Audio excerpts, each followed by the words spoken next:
शिव शिव शिव शिव शिव शिव शिव शिव शिव शिव शिव शिव नमः शिवाय। शिव जी के द्वादश ज्योतिर्लिंग अवतारों का सविस्तर वर्णन।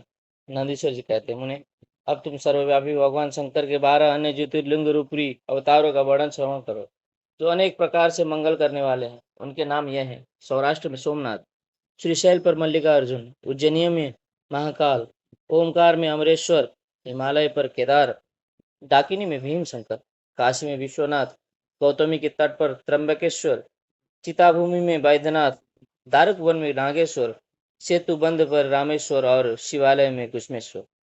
मुने परमात्मा शंभु के ये ही हुए 12 अवतार हैं। ये दर्शन और स्पर्श करने से मनुष्यों को सब प्रकार का आनंद प्रदान करते हैं। मुने उनमें पहला अवतार सोमनाथ का है। यह चंद्रमा के दुख का विनाश करने वाला है। इनका पूजन करने से क्षय और कुष्ठ आदि रोगों का नाश हो जाता है। यह सोमेश्वर नामक शिव अवतार सौराष्ट्र नामक पावन देश में लिंग रूप से स्थित है। पूर्व काल में चंद्रमा ने इनकी पूजा की थी। वही संपूर्ण पापों का विनाश करने वाला एक चंद्रकुंड है, जिसमें स्नान करने से बुद्धिमान मनुष्य संपूर्ण रोगों से मुक्त हो जाता है। परमात्मा शिव के सोमेश्वर नामक महालिंग का दर्शन करने से मनुष्य पाप से छूट जाता है और उसे भोग और मोक्ष सुलभ हो जाते हैं। शंकर जी का मल्लिकार्जुन नामक दूसरा अवतार श्रीशैल पर हुआ। वह भक्तों को अभिष्ट फल करने व प्रदान करने वाला है। मुने भगवान शिव परम प्रसन्नता पूर्वक अपने निवास भूत कैलाश गिरी से लिंग रूप में श्रीशैल पर पधारे हैं। पुत्र प्राप्ति के लिए इनकी स्तुति की जाती है। उन्हें यह जो दूसरा ज्योतिर्लिंग है वह दर्शन और पूजन करने से महासुख कारक होता है और अंत में मुक्ति भी प्रदान कर देता है। इसमें तनिक भी संशय नहीं है। तात शंकर जी का महाकाल नामक तीसरा अवतार उज्जैनी नगरी में होगा। वह अपने भक्तों की रक्षा करने वाला है। एक बार रत्नमाल निवासी दूषण नामक असुर, जो वैदिक धर्म का विनाशक, विप्रद्रोही तथा सब कुछ नष्ट करने वाला था, उज्जैनी में जा पहुंचा। तब वेद नामक ब्राह्मण के पुत्र ने शिव जी का ध्यान किया। फिर तो शंकर जी ने तुरंत ही प्रकट होकर हुंकार द्वारा उस असुर को भस्म कर दिया। तत्पश्चात अपने भक्तों का सर्वथा पालन करने वाले शिव देवताओं की प्रार्थना करने पर महाकाल नामक ज्योतिर्लिंग स्वरूप से वहीं प्रतिष्ठित हो गए। इन महाकाल नामक लिंग का प्रयत्न पूर्वक दर्शन और पूजन करने से मनुष्य की सारी कामनाएं पूर्ण हो जाती हैं और अंत में उसे परम गति प्राप्त होती है। परम आत्मबल से संपन्न परमेश्वर शंभु ने भक्तों को अभिष्ट फल प्रदान करने वाला ओंकार नामक चौथा अवतार धारण किया। उन्हें विंध्यगिरि ने भक्तिपूर्वक विधि विधान से शिवजी का पार्थिव लिंग स्थापित किया। उसी लिंग से विंध्य का मनोरथ पूर्ण करने वाले महादेव प्रकट हुए।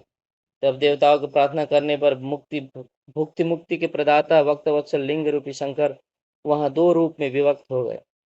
मुनीश्वर उनमें एक भाग ओमकार में ओमकारेश्वर नामक उत्तम लिंग के रूप में प्रतिष्ठित हुआ और दूसरा पार्थिव लिंग परमेश्वर नाम से प्रसिद्ध हुआ। उन्हें इन दोनों में जिस किसी का भी दर्शन पूजन किया जाए उसे भक्तों की अभिलाषा पूर्ण करने वाला समझना चाहिए। महामुने, इस प्रकार मैंने तुम्हें इन दोनों महादिव्य ज्योतिर्लिंगों का वर्णन सुना दिया। परमात्मा शिव के 5वें अवतार का नाम है केदारेश। वो केदार में ज्योतिर्लिंग रूप से स्थित है। मुने, वहाँ श्री हरि के जो नर नारायण नामक अवतार हैं, उनके प्रार्थना करने पर शिव जी हिमगिरी के केदार शिखर पर स्थित हो गए। वे दोनों उस केदारेश्वर लिंग की नित्य पूजा करते थे। वहाँ शंभु दर्शन और पूजन करने वाले भक्तों को अभिष्ट प्रदान करते हैं। तात सर्वेश्वर होते हुए भी शिव इस खंड के विशेष रूप से स्वामी हैं। शिव जी का यह अवतार संपूर्ण अभिष्टों को प्रदान करने वाला है। महाप्रभु शंभु के 6ठे अवतार का नाम भीम शंकर है। इस अवतार में उन्होंने बड़ी बड़ी लीलाएं की हैं और भीमासुर का विनाश किया है। कामरूप देश के अधिपति राजा सुदक्षिण शिव जी के भक्त थे। भीमासुर उन्हें पीड़ित कर रहा था। तब शंकर जी ने अपने भक्तों को दुख देने वाले उस अद्भुत असुर का वध करके उनकी रक्षा की। फिर राजा सुदक्षिण के प्रार्थना करने पर स्वयं शंकर जी डाकिनी में भीम शंकर नामक ज्योतिर्लिंग रूप स्वरूप से स्थित हो गए। उन्हें जो समस्त ब्रह्मांड स्वरूप तथा भोग मोक्ष का प्रदाता है, वह विश्वेश्वर नामक 7वां अवतार काशी में हुआ। मुक्तिदाता सिद्ध स्वरूप स्वयं भगवान शंकर अपनी पूरी काशी में ज्योतिर्लिंग रूप में स्थित हैं। विष्णु आदि सभी देवता, कैलाशपति शिव और भैरव नित्य उनकी पूजा करते हैं।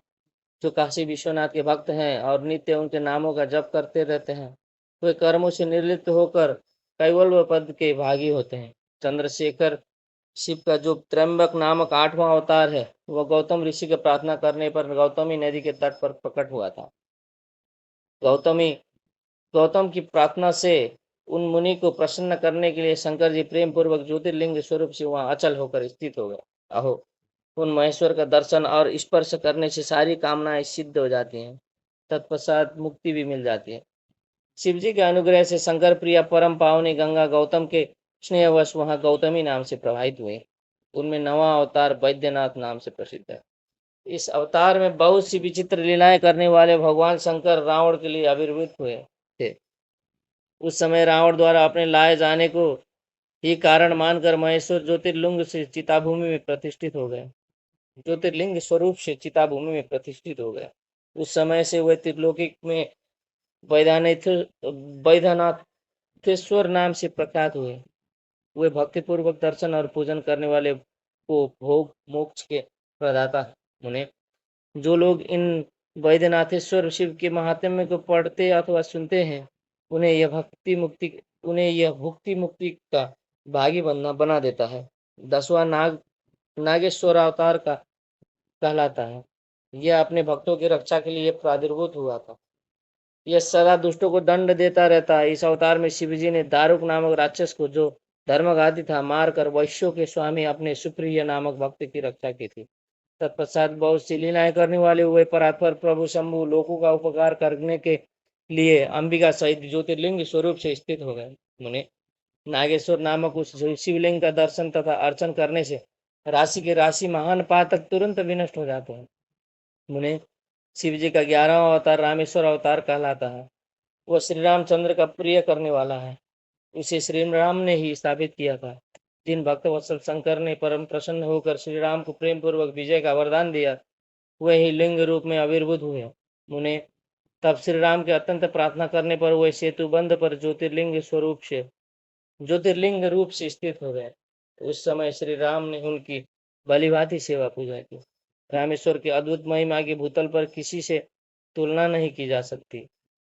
ये सर्वदा भुक्ति मुक्ति की प्रदायिनी तथा भक्तों की कामना पूर्ण करने वाली है।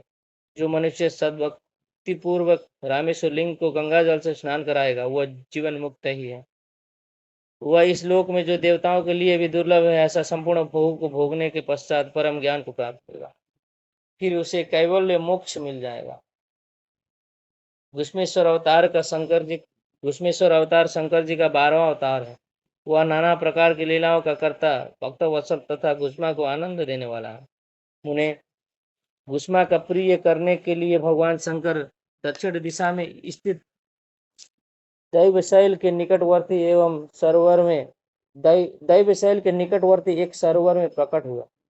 मुने, घुष्मा के पुत्र सुदेह्या ने मार डाला था।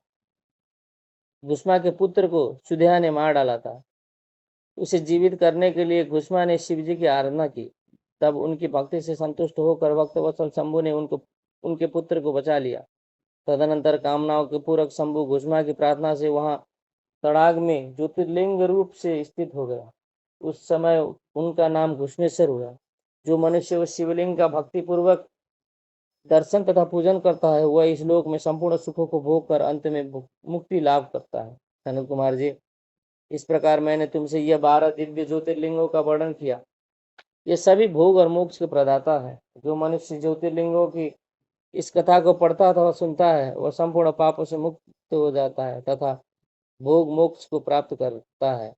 इस प्रकार मैंने इस शतरुद्र नाम की संहिता का वर्णन कर दिया। यह शिव के 100 अवतारों की उत्तम कीर्ति से संपन्न तथा संपूर्ण अभिष्ट फलों को देने वाली है। जो मनुष्य इसे नित्य समाहित चित्त से पढ़ता अथवा सुनता है, उसकी सारी लालसाएं पूर्ण हो जाती हैं और अंत में उसे निश्चय मुक्ति मिल जाती है। अध्याय 42 शतरुद्र संहिता संपूर्ण। शिव शिव शिव शिव शिव शिव शिव शिव शिव शिव शिव शिव नमः शिवाय।